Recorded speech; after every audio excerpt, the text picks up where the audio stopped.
السلام عليكم ورحمة الله وبركاته. بسم الله الرحمن الرحيم. الحمد لله رب العالمين. اللهم صل على سيدنا محمد وعلى آل سيدنا محمد كما صليت على إبراهيم وعلى آل إبراهيم إنك حميد مجيد. رب اشرح لي صدري ويسر لي أمري واحلل عقدة من لساني يفقهوا قولي. ബഹുമാനപ്പെട്ട മുഅ്മിനീങ്ങളെ, അൽ മഹ്ലറത്തുൽ ജലാലിയ ദർസ് പൂർവ്വ വിദ്യാർത്ഥി സംഘടന ജലാലീസ് അസോസിയേഷൻ റബീഇ ക്യാമ്പയിൻ്റെ ഭാഗമായി നടത്തിവരുന്ന മങ്കൂസ് മൗലിദ് ആശയ പഠനത്തിൻ്റെ ക്ലാസ്സിലാണ് നാം ഉള്ളത്. അല്ലാഹു നാം ഈ പറയുന്നതും കേൾക്കുന്നതും കബൂൽ ചെയ്യുമാറാവട്ടെ.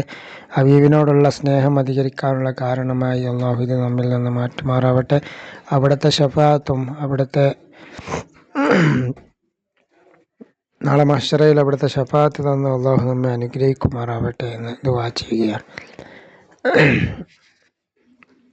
3 ഹദീസുകളും അതിൻ്റെ ബൈത്തുകളും നമ്മൾ പറഞ്ഞു കഴിഞ്ഞു. ഇൻഷാ അല്ലാഹ് ഇനി അടുത്തതാണ് പറയാനിരിക്കുന്നത്. ഖാല ഇബ്നു ഇസ്ഹാഖ് എന്ന് തുടങ്ങുന്ന ഹദീസാണ് നമുക്കിനി പറയാനിരിക്കുന്നത്. ഖാല ഇബ്നു ഇസ്ഹാഖ് എന്ന് പറയുന്ന മഹാപണ്ഡിതൻ പറയുകയാണ്, ലമ്മ ഖാന യൗമു സാബിഉ, സല്ലല്ലാഹു അലൈഹി വസല്ലം തങ്ങൾ ജനിക്കുന്ന ഇതുവരെ നമ്മൾ പറഞ്ഞു വന്നത് നബി സല്ലല്ലാഹു അലൈഹി വസല്ലം തങ്ങൾ ജനിക്കുമ്പോൾ ഉണ്ടായ ഒരുപാട് അത്ഭുതങ്ങൾ, ആ ജനിക്കുന്ന സ്ഥലത്തുണ്ടായ അനുഭവം, അതേപോലെ ആ പ്രസവിച്ച ഉമ്മയായ ആമിന ബീവിക്കുണ്ടായ അനുഭവം, അതേപോലെ ലോകത്തെമ്പാടും നബി സല്ലല്ലാഹു അലൈഹി വസല്ലം തങ്ങളുടെ ജനനവുമായി ബന്ധപ്പെട്ട ഒരുപാട് അത്ഭുത സംഭവങ്ങൾ നടക്കുകയുണ്ടായി. ആ സംഭവങ്ങളിൽ ഏതാനും ചില കാര്യങ്ങളാണ് മഹാനായ സൈനുദ്ദീൻ മഖ്ദൂം തങ്ങൾ ഇതുവരെ പ്രതിപാദിച്ചിട്ടുള്ളത്. ഇനി അത് കഴിഞ്ഞിട്ട് സല്ലല്ലാഹു അലൈഹി വസല്ലം തങ്ങൾ ജനിച്ചതിന് ശേഷം നടന്നൊരു കാര്യം പറയുകയാണ്. സല്ലല്ലാഹു അലൈഹി വസല്ലം തങ്ങൾ ജനിച്ചതിന് ശേഷമുള്ള ഒരു കാര്യം പ്രതിപാദിക്കുകയാണ്. ഇബ്നു ഇസ്ഹാഖ് റളിയല്ലാഹു അൻഹു പറയുന്നു, ലമ്മ കാനൽ യൗമു സാബിഉ, 7ാമത്തെ ദിവസമായപ്പോൾ, സല്ലല്ലാഹു അലൈഹി വസല്ലം ജനിച്ച് 7ാമത്തെ ദിവസമായപ്പോൾ, ദബഹ അൻഹു ജദ്ദുഹു അബ്ദുൽ മുത്തലിബ്, അദ്ദേഹത്തിൻ്റെ വലിയുപ്പ അബ്ദുൽ മുത്തലിബ് അദ്ദേഹത്തിന് വേണ്ടി ഒരു മാടിനെ ഒരു മൃഗത്തെ അറക്കുകയുണ്ടായി.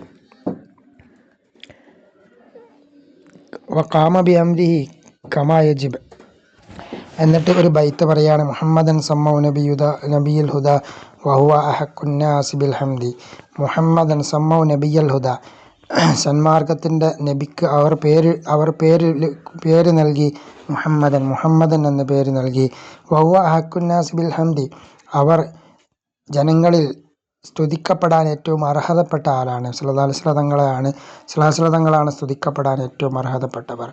അത് സല്ലല്ലാഹു അലൈഹി വസല്ലം തങ്ങളുടെ ജനനത്തിന് മുമ്പും അവിടുത്തെ വഫാത്തിന് ശേഷവും ലോകത്തെല്ലാ ആളുകളും, അത് ശത്രുക്കളാവട്ടെ, സല്ലല്ലാഹു അലൈഹി വസല്ലം തങ്ങളുടെ അനുയായികളാവട്ടെ, മുസ്ലിമീങ്ങളാവട്ടെ, കാഫിരീങ്ങളാവട്ടെ, എല്ലാവരും സ്തുതിച്ചിട്ടുണ്ട്. നമുക്കറിയാം, സല്ലല്ലാഹു അലൈഹി വസല്ലം തങ്ങളുടെ ജീവിതകാലത്ത് അവിടെ ഉണ്ടായിരുന്ന ശത്രുക്കൾ പോലും സല്ലല്ലാഹു അലൈഹി വസല്ലം തങ്ങളെ പുകഴ്ത്തി പറഞ്ഞിട്ടുണ്ട്, സ്തുതിച്ച് പറഞ്ഞിട്ടുണ്ട്. അപ്പോൾ എല്ലാ സ്തുതിക്കപ്പെടാനല്ലോ, പ്രപഞ്ചത്തിൽ സ്തുതിക്കപ്പെടാൻ ഏറ്റവും അർഹനായ ആൾ ഹബീബ് സല്ലല്ലാഹു അലൈഹി വസല്ലം തങ്ങളായിരുന്നു. തങ്ങളുടെ സ്വഭാവവും തങ്ങളുടെ നടത്തിപ്പും തങ്ങളുടെ പെരുമാറ്റവും ശത്രുക്കളോട് പോലും അത്രമാത്രം ബഹുമാനത്തോടെയും ആദരവോടെയുമായിരുന്നു, വാത്സല്യത്തോടെയും സ്നേഹത്തോടെയുമായിരുന്നു അവിടുത്തെ പെരുമാറ്റവും അവിടുത്തെ മറ്റു കാര്യങ്ങളൊക്കെ ഉണ്ടായിരുന്നത്. അതുകൊണ്ട് പ്രപഞ്ചത്തിൽ സ്തുതിക്കപ്പെടാൻ ഏറ്റവും അർഹതപ്പെട്ട ആൾ അത് ഹബീബുന റസൂലുള്ളാഹി സ്വല്ലല്ലാഹു അലൈഹി വസല്ലമയുടെ കാര്യങ്ങളൊക്കെ അത് ചെയ്യേണ്ട പ്രകാരം അബ്ദുൽ മുത്തലിബ് നിറവേറ്റുകയും ചെയ്തു. വദഅ ഖുറൈശൻ വഅത്വമൻ വഅക്രമം, അങ്ങനെ ഖുറൈശികളെ വിളിക്കുകയും ആ സന്തോഷം പ്രകടിപ്പിക്കാൻ വേണ്ടി ഖുറൈശികളെ വിളിക്കുകയും അവർക്ക് ഭക്ഷണം നൽകുകയും അവരെ ആദരിക്കുകയും ചെയ്തു. അങ്ങനെ വലിയ സല്ലല്ലാഹു അലൈഹി വസല്ലം തങ്ങൾ ജനിച്ചവുമായി ബന്ധപ്പെട്ട് സന്തോഷവുമായി ബന്ധപ്പെട്ട് അറവ് നടത്തിയതാണ്. മൗലിദ് എന്ന് പറഞ്ഞാൽ നമ്മൾ കഴിക്കുന്ന റബീഉൽ അവ്വൽ, അതും ഭക്ഷണം നൽകലാണല്ലോ പ്രധാന പരിപാടി. അതിനൊക്കെ തെളിവുണ്ടോ എന്ന് ചോദിച്ചാൽ അന്നേ ചെയ്തിട്ടുണ്ട് എന്ന് നമുക്കിതിൽ നിന്ന് മനസ്സിലാക്കാം. ഫലമ്മ അക്കലു, അങ്ങനെ അവർ ഭക്ഷണം കഴിച്ചപ്പോൾ കാലു അവർ ചോദിച്ചു, യാ അബ്ദുൽ മുത്തലിബ് മാ സമ്മൈത മിനക, യാ അബ്ദുൽ മുത്തലിബ് നിങ്ങളുടെ മകൻ എന്താ പേരിട്ടത്? മകൻ്റെ മകനാണെങ്കിലും മകനെന്ന് വിളിക്കാമല്ലോ. അപ്പോൾ അബ്ദുൽ മുത്തലിബ് പറയാണ്, കാല സമ്മൈതു മുഹമ്മദ, ഞാൻ അവർക്ക് മുഹമ്മദ് എന്നാണ് പേരിട്ടുള്ളത്. അപ്പോൾ അവർ ചോദിച്ചു, കാലു കഥ റൈത്താൻ അസ്മായി ആബായിക്ക, നിങ്ങളുടെ പിതാക്കന്മാരുടെ പേര് ആ പേരുകളിൽ നിന്നൊക്കെ മാറിക്കൊണ്ടാണ് നിങ്ങൾ പേരിട്ടത്, അതിനെക്കൊട്ട് തെറ്റി മറ്റൊരു ഇതുവരെ ഇടാത്തൊരു പേരാണല്ലോ ഇട്ടത് എന്ന് ചോദിച്ച സമയത്ത് കാല അബ്ദുൽ മുത്തലിബ് പറയാണ്, അറത്വൻ അഹമ്മദ് ഓമൻ അൽ അബ്റാർ, പ്രപഞ്ചത്തിലുള്ള എല്ലാ ആളുകളും അദ്ദേഹത്തെ സ്തുതിക്കാൻ ഞാൻ ഉദ്ദേശിക്കുന്നുണ്ട്. പ്രപഞ്ചത്തിലുള്ള എല്ലാ ആളുകളും അദ്ദേഹത്തെ സ്തുതിക്കും, അത് ഞാൻ ആഗ്രഹിക്കുന്നുണ്ട്, അതുകൊണ്ടാണ് ഞാൻ അങ്ങനെ പേരിട്ടുള്ളത്. സല്ലല്ലാഹു അലൈഹി വസല്ലം തങ്ങൾക്ക് മുഹമ്മദ് എന്നുള്ള പേര് നമ്മൾ നേരത്തെ പ്രതിപാദിച്ചതുപോലെ അതൊരു ഒരു താൽക്കാലികമായിട്ട് അന്നപ്പോൾ ഉണ്ടാക്കിയൊരു പേരല്ല. അത് നേരത്തെ അള്ളാഹു തആല നിശ്ചയിച്ച് ആ നൂറിന് പേരിട്ട ഒരു പേരാണ്. ഇതിൻ്റെ ഏറ്റവും വലിയ പ്രത്യേകത എന്ന് പറഞ്ഞാൽ മുഹമ്മദ് എന്നുള്ള പേര്, ആ നാമം മുൻകഴിഞ്ഞ വേദങ്ങളിലെല്ലാം പറയപ്പെട്ടിട്ടുണ്ട്. പക്ഷേ ആ വേദങ്ങളിൽ പറയപ്പെട്ട ആ നാമം അതുവരെ മറ്റൊരാൾക്കും ഇടപെട്ടിരുന്നില്ല. നബി സല്ലല്ലാഹു അലൈഹി വസല്ലം തങ്ങളുടെ മുമ്പ് തൊട്ടടുത്ത കാലങ്ങളിൽ ചില ആളുകൾക്കൊക്കെ ചില മാതാപിതാക്കൾ ആ പേര് വെച്ചിരുന്നു. എന്തിനെന്ന് വെച്ചാൽ ആ വേദങ്ങളിൽ പറയപ്പെട്ട മുഹമ്മദ് എൻ്റെ മകനാവണമെന്നുള്ള പ്രതീക്ഷയോടെ ആഗ്രഹത്തോടെ ആ പേരിട്ടിരുന്നു. പക്ഷേ അവരൊന്നും ഇത്തരത്തിൽ അറിയപ്പെട്ട ഒരാളായി മാറുകയോ അല്ലെങ്കിൽ ദിവ്യ സന്ദേശം ഈ റസൂല് അല്ലെങ്കിൽ നബിയാണെന്ന് വാദിച്ചു വരുന്ന ഒരാളായി മാറുകയോ ചെയ്തിട്ടില്ല. നബിയാണെന്ന് പറഞ്ഞുകൊണ്ട് വന്ന ആൾ അത് യഥാർത്ഥ നബി, യഥാർത്ഥ റസൂൽ ഹബീബ് മുഹമ്മദ് മുസ്തഫ സല്ലല്ലാഹു അലൈഹി വസല്ലം തങ്ങൾ മാത്രമാണ്. അപ്പോൾ ആ പേരിനെ പോലും അള്ളാഹു സംരക്ഷിച്ചു പോന്നു എന്നുള്ളതാണ് ആ പേരിൻ്റെ പ്രത്യേകത.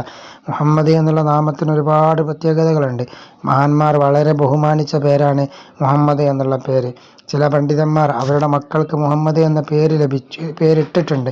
അങ്ങനെ ആ പേരിനെ ബഹുമാനിച്ചു. ഹബീബ് സല്ലല്ലാഹു അലൈഹി വസല്ലം തങ്ങളുടെ പേര് കൊണ്ട് ആ പേരിൻ്റെ ബർക്കത്ത് എൻ്റെ മക്കൾക്ക് കിട്ടട്ടെ എന്ന് പറഞ്ഞുകൊണ്ട് ചില ആളുകൾ അങ്ങനെ പേരിട്ടിട്ടുണ്ട്. എന്നാൽ ചില ആളുകളോ അങ്ങനെ പേരിടലിനെ മടിച്ചിട്ടുണ്ട്, അങ്ങനെ പേരിടാതിരുന്നിട്ടുണ്ട്. അതിന് കാരണം എന്താ?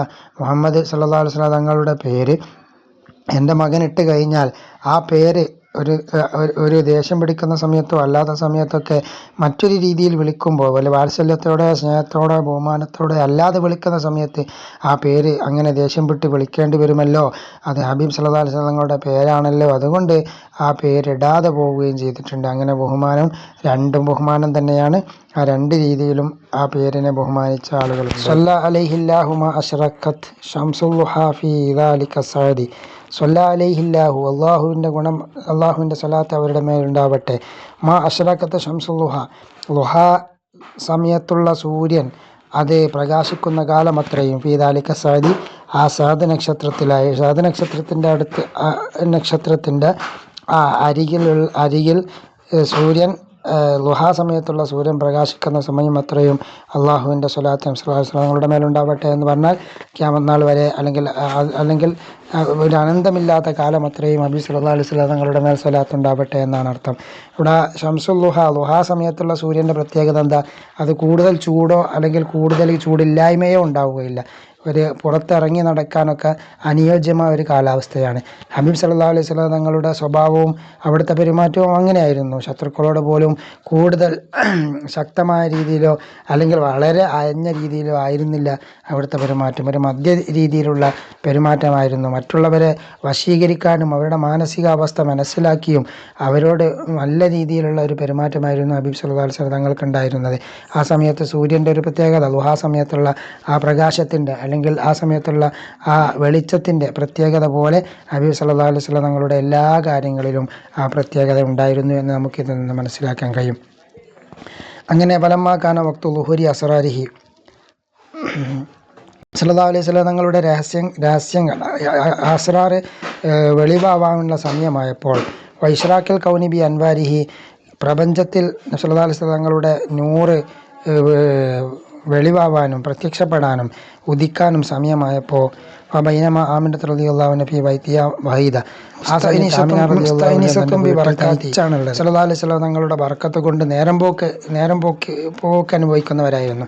സല്ലല്ലാഹു അലൈഹി വസല്ലം തങ്ങളുടെ ആ വരവ് ആ സമയത്ത് വളരെ സന്തോഷവതിയായിരുന്നു മഹദിയായ ആമിന റളിയല്ലാഹു. സാധാരണ സ്ത്രീകൾക്ക് പ്രസവിക്കുന്ന സമയത്തുണ്ടാകുന്ന ടെൻഷനുകളോ പ്രയാസങ്ങളോ ബുദ്ധിമുട്ടുകളോ ഒന്നുമില്ലായിരുന്നു. വയ്യ ഫരീദത്തിൻ, അവർ തനിച്ചാണുള്ളത്. വലം ദശറിയില്ല വക്ത് അഷ്റഖ ബി ബൈത്തി എന്നൂർ, ഒന്നും അവർക്ക് അറിഞ്ഞില്ല, അവർ ഒന്നും ഒരു പ്രയാസവും അറിഞ്ഞില്ല. എന്തല്ലാതെ വക്ത് അഷ്റഖ ബി ബൈത്തി എന്നൂർ, അവരുടെ വീടിലാകെ നല്ല പ്രകാശം പരന്നിട്ടുണ്ട്. അമ്മൽ ഫറുഹ് വസ്റൂർ, വളരെ സന്തോഷവും ആനന്ദവും അവിടെ വ്യാപിച്ചിട്ടുണ്ട്. വാക്ബലത്തിൽ മലായിക്കത്തു വൽ ഹൂർ, അവിടെ മലക്കുകളും അതേപോലെ തന്നെ ഹൂറിലീങ്ങളായ ആളുകളൊക്കെ അവിടെ വന്നിട്ടുണ്ട്. വഹഫത്ത് ഹുജറത്ത്, വ്യത്യസ്ത പക്ഷികളാൽ അവരുടെ കറങ്ങുന്നുണ്ട്. പക്ഷികൾ അവിടെ വന്നിങ്ങനെ വട്ടമിട്ട് പറക്കുന്നുണ്ട്.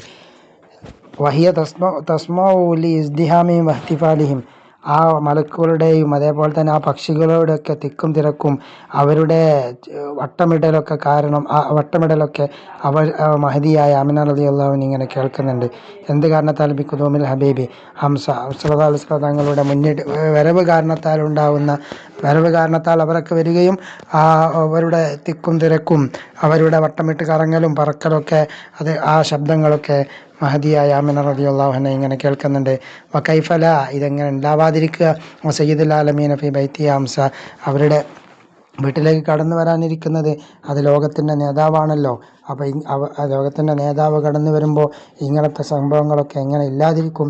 ഈ മലക്കുകളുടെ വരവേൽപ്പും പക്ഷികളുടെ വരവേൽപ്പും അവർക്ക് മർഹബ പാടാൻ വേണ്ടിയിട്ട് പക്ഷികളും മലക്കുകളൊക്കെ ഒരുങ്ങി വന്നതും അതൊക്കെ എങ്ങനെ ഇല്ലാതിരിക്കുക? അതൊക്കെ ഉണ്ടാവും, അസാധാരണമല്ല, അതൊക്കെ സാധാരണമാണല്ലോ. കാരണം എന്താ? ലോകത്തിൻ്റെ നേതാവാണല്ലോ കടന്നു വരുന്നത്. ഹബീബ് സല്ലല്ലാഹു അലൈഹി വസല്ലം തങ്ങളുടെ ജനന സമയത്ത് പ്രപഞ്ചം മുഴുവനും സന്തോഷിച്ചിട്ടുണ്ട്. മലക്കുകളും അള്ളാഹുവിൻ്റെ മറ്റ് ഇതര ജീവികളൊക്കെ സന്തോഷം പ്രകടിപ്പിച്ചിട്ടുണ്ട്. ആ നൂറിൻ്റെ വരവേൽപ്പ് ഈ ലോകത്തേക്ക് വന്ന സമയത്ത് പ്രപഞ്ചം ആനന്ദം കൊണ്ടിട്ടുണ്ട്. ആ ആനന്ദം കൊണ്ടതിനെ അനുസ്മരിക്കലാണ് നമ്മൾ എല്ലാ റബീഉൽ അവ്വലിലും ചെയ്തുകൊണ്ടിരിക്കുന്നത്. അതൊരു ബിദ്അത്തോ അല്ലെങ്കിൽ അതൊരു തെറ്റായ കാര്യമോ ആയി ചിത്രീകരിക്കൽ അതുപോലും വളരെ മോശകരമായ ഒരു കാര്യമാണ്. സല്ലല്ലാഹു അലൈഹി വസല്ലം തങ്ങളെ സന്തോഷിക്കുക. സല്ലല്ലാഹു അലൈഹി വസല്ലം തങ്ങളുടെ വരവിൽ ഏറ്റവും വലിയ റഹ്മത്താണല്ലോ ഹബീബ് സല്ലല്ലാഹു അലൈഹി വസല്ലം. ഈ വമാ അർസൽനാക ഇല്ലാ റഹ്മത്തൻ ലിൽ ആലമീൻ, ലോകത്തിൻ്റെ ഏറ്റവും വലിയ റഹ്മത്താണ് ഹബീബ് സല്ലല്ലാഹു അലൈഹി വസല്ലം. അപ്പോൾ ആ റഹ്മത്ത് വന്ന് നമ്മളിലേക്ക് അണഞ്ഞതിൽ നമ്മൾ സന്തോഷിക്കൽ, അതും ഖുർആനിൽ പറയുന്നുണ്ട്. അള്ളാഹു തന്ന റഹ്മത്തിൽ, അള്ളാഹു തന്ന അനുഗ്രഹങ്ങളിൽ നമ്മൾ സന്തോഷിക്കണമെന്ന്. അപ്പോൾ ആ സന്തോഷം പ്രകടിപ്പിക്കലൊക്കെ വലിയ കൂലി കിട്ടുന്ന കാര്യവും അതൊക്കെ ഹബീബിലേക്ക് അടുക്കാനുള്ള വലിയൊരു മാർഗവുമാണെന്ന് മനസ്സിലാക്കുക.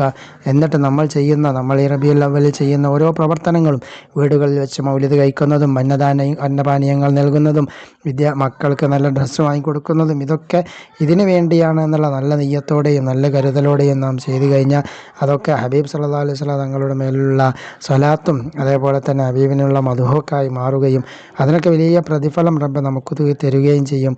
അള്ളാഹു തൗഫീക്ക് നൽകുമാറാവട്ടെ. ഇൻഷാ അല്ലാഹ് അതിൻ്റെ ബൈത്ത് അടുത്ത ക്ലാസ്സിൽ നമുക്കെടുക്കാം. അള്ളാഹു എല്ലാ ഖൈറാത്തുകൾക്കുമുള്ള തൗഫീക്ക് നമുക്ക് വേണ്ടപ്പെട്ടവർക്കും അള്ളാഹു നൽകി അനുഗ്രഹിക്കുമാറാവട്ടെ. എല്ലാ പ്രയാസങ്ങൾ, ബുദ്ധിമുട്ടുകൾ, രോഗങ്ങളെല്ലാം അള്ളാഹു എത്രയും പെട്ടെന്ന് ദൂരീകരിച്ച് സന്തോഷമുള്ള ജീവിതം രണ്ട് ലോകത്തും അള്ളാഹു നമുക്ക് നൽകി അനുഗ്രഹിക്കുമാറാവട്ടെ. ആമീൻ യാ റബ്ബൽ ആലമീൻ. അസ്സലാമു അലൈക്കും വറഹ്മത്തുള്ളാഹി വബറകാതുഹു.